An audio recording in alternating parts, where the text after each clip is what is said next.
How you plug a tire? Found a nail in my tire. I was losing air. Went to AutoZone and purchased a deluxe tire plug kit. I was losing air. I grabbed the plugger, one heavy-duty tire string. I applied the rubber cement. Tire string is pretty sticky. It'll be very difficult to get through the plugger.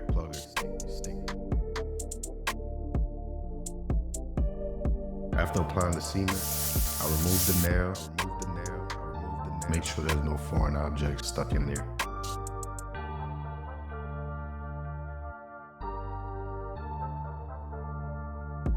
I removed the nail. That's how you plug a tire. That's how you plug a tire. I removed the nail. That's how you plug a tire. I removed the nail. That's how you plug a tire. I cut off the excess. That's how you plug a tire. I removed the nail. Went and got air.